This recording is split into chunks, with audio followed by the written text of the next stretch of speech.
কয় না। আল্লাহ যদি শক্তি না দিত, যেমন ধরেন হাত নাই, এ চুরি করতে পারবে জীবনে? বাইক চুরি করতে পারবে? হাত নাই তো বাইকে গিয়ার দেবে কেমন? গ্যাস দেবে, পিক আপ ধরবে কেমন? ঠিক না? তার মানে হাত পা যদি না থাকে তাইলে আপনি চুরিও করতে পারবেন না। তো চুরি করতে গেলেও কি করতে হবে? আল্লাহ শুনবে যে আল্লাহ তুমি আমার তৌফিক দিছ, এই জন্য চুরি করতে পারলাম। তুমি শক্তি না দিলে চুরি করতে পারতাম না, বিক্রি করে খাইতে হতো। কথা কয় না? তবে চুরি করা যাবে না, এটা বোঝানোর জন্য বললাম যে খারাপ কাজ করলেও আল্লাহ তৌফিক না দিলে আপনি এই খারাপ কাজটাও করতে পারতেন না। কথা কয় না? এখন চাঁদাবাজি বেড়েছে না কমেছে? বেড়েছে মানে কি, কিছু লিগাল কিছু ইলিগাল দুই ভাবেই টাইমতেছে। তো এই যে চাঁদাবাজি করছেন, তারও তো আল্লাহ শেখ হাসিনার ওই দেশে না পাঠাই দিলে টাকা নিতেন কি করে? কথা কয় না? ভয় করছে, ঠিক না বেটে? স্থানীয় সরকার নির্বাচন, এটা নিয়ে অনেকের আপত্তি আছে। আপত্তি করার কোনো দরকার নেই। স্থানীয় সরকার নির্বাচন যদি আগে হয় তাহলে ভালো, কারণ এমপি যদি জামাতের হয়, জামাতরা চাবে সব চেয়ারম্যান যেন জামাতের হয়, ঠিক না বেটি? এমপি যদি আওয়ামী লীগের হয়, আওয়ামী লীগ চাবে সব চেয়ারম্যান যেন আওয়ামী লীগের হয়। এমপি যদি বিএনপির হয়, বিএনপি চাবে সব চেয়ারম্যান যেন বিএনপির হয়। শুধু তাই না, আবার গ্রুপিংও আছে না নাই অনেক দলে? তো যেই গ্রুপের লোক সে চাবে আমার গ্রুপের লোক যেন চেয়ারম্যান হয়। এই জন্য এমপি ইলেকশনের আগে যদি চেয়ারম্যানই ভোট হয় তাহলে তো ভালো।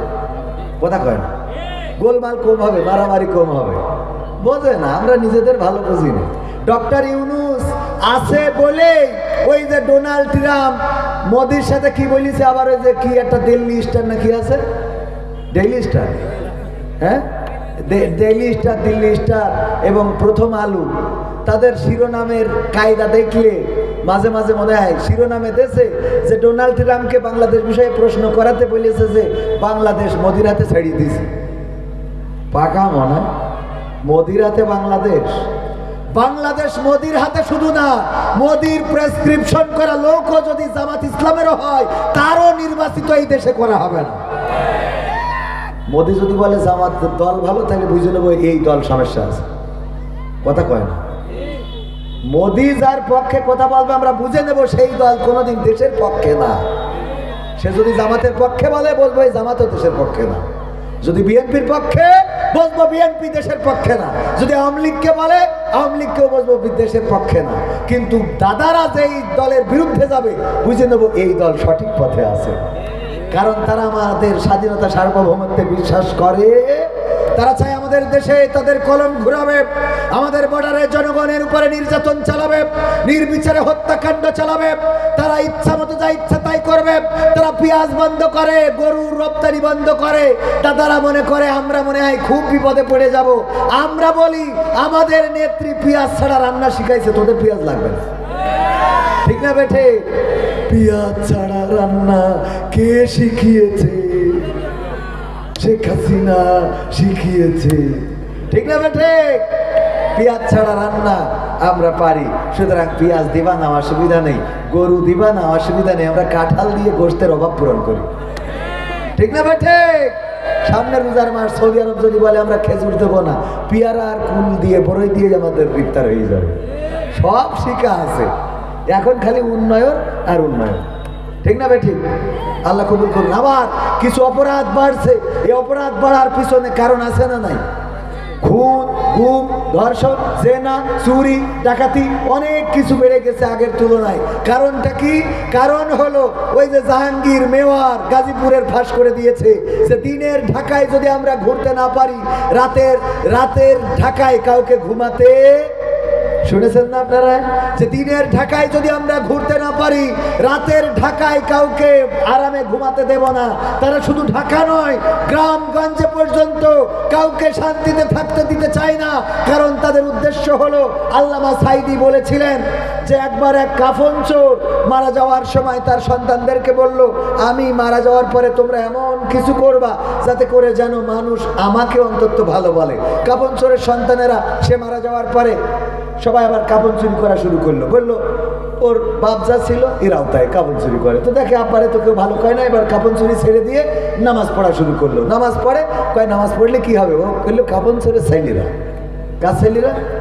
তাই ভালো কাজ করি বেকায়দা না। এর থেকে আরো ভালো কাজ করা শুরু করলো, প্রতি ওয়াক্ত নামাজের টাকা পয়সা নিয়ে যে কিছু জিলেপি খুরমা এসব তাবারক দিতে থাকলো। কয়েক কে দেশে খিচুড়ি কয়ে যে ওই কাফন চোরে সেলিরা দেশ, তাহলে কি বাপের ভালো বললো? বললো না। এরপরে চিন্তা করলো আরো ভালো কাজ করি, মাঝে আব্দুল মাজিদ ভাইয়ের মতো টাকা পয়সা দান করে, হাফিজে কোরআন যারা গান গায় 1000 2000 টাকা 5000 টাকা মারি দেয়। বলছে যে কারা দেশে, বলছে এই টাকা দেয় এত টাকা কার, ওই যে দান করে, বলছে ওই যে কাফন চোরের ছেলে। বেকায়দা না? মানে যাই করে কাপড় চুরি। ওরা চিন্তা করলো তো ভালো কাজ করেও লাভ আসছে না, তাহলে আবার কাপড় চুরি করি। কয় দেখি যাও কাপড় চোরের ছেলেরা আবার ঘুরে জায়গায় এসেছে। তা আব্বারে ভালো বলে না, এবার সিদ্ধান্ত নিল আর কোনো কাপড় চুরি শুধু না, এর সাথে আর একটু এক্সট্রা কাজ করতে হবে। কি করতে হবে? কাপড় তো চুরি করবো, সাথে লাশটা তুলে কোলা আর মোড়ের মাথায় বাঁশ ভরি টেনে তো। এইবার কাপড় কবরেতে কাপড় তো চুরি করে করে লাশটা তুলে পাশার মধ্যে একটা বাঁশ ঢুকিয়ে কলার আর ওই চৌরাস্তার মাথায় টেনাইতো। মানসি বলা শুরু করলে একের থেকে তো একের বাপ ভালো ছিল, বোঝেননি? এদের থেকে তো এদের আব্বা ভালো ছিল। ওদের আব্বা তো খালি কাফন চুরি করতে, আর এরা বাস ঢুকাইয়ে মোড়ের মাথায় টানাইতে হচ্ছে। পুরা বলতেছে আলহামদুলিল্লাহ, আল্লাহ এতদিন পরে আব্বার ওসিয়াতটা পূরণ করতে পারলাম। ওরাও খুশি। কেন বললাম? এই দেশে অরাজকতা অশান্তি, একের পর এক আন্দোলন।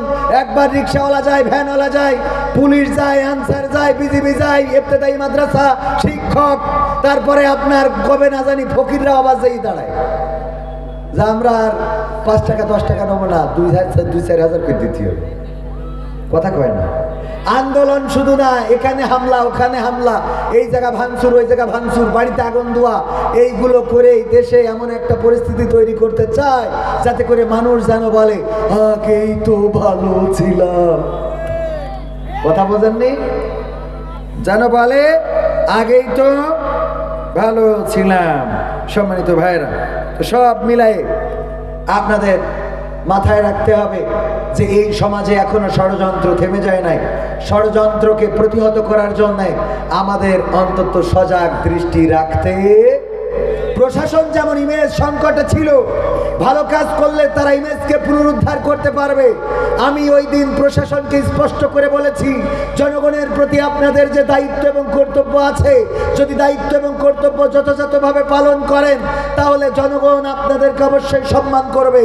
আর দায়িত্ব কর্তব্য পালনে যদি ব্যর্থ হন তাহলে 5 তারিখে যেমন থানায় থানায় হামলা করে পুলিশ বাহিনীকে বিভিন্নভাবে হেনস্থা করেছে, এই বাংলার জনগণ আবারও তারা আইন হাতে তুলে নিতে বাধ্য হয়ে যাবে। কারণ বাংলাদেশের জনগণের রক্ত পানি করা টাকায় মাথার ঘাম পায়ে ফেলে, রিক্সার প্যাডেলে পা রাখে, বৃষ্টিতে ভেজে রোদ্রে পড়ে, আর আপনাদেরকে ট্যাক্স প্রদান করে বেতন প্রদান করে, সেই টাকা পয়সা নিয়ে আবার জনগণকে গুলি করবেন, নিরস্ত্র আবু সাইদের বুকে গুলি চালাবেন, আমার শান্ত মুগ্ধকে শহীদ করবেন, আলেম ওলামার হাতে হাত কড়া পরাবেন, আল্লামা সাইদিকে জেলে ভরবেন, তাকে ইনজেকশন পুশ করে শহীদ করবেন, ইসলামী আন্দোলনের নেতাদেরকে ফাঁসির কাস্টে ঝুলাবেন। বাংলাদেশের জনগণ এই জাতীয় অবিচার আর মেনে নিবে না। এখন থেকে যদি কলম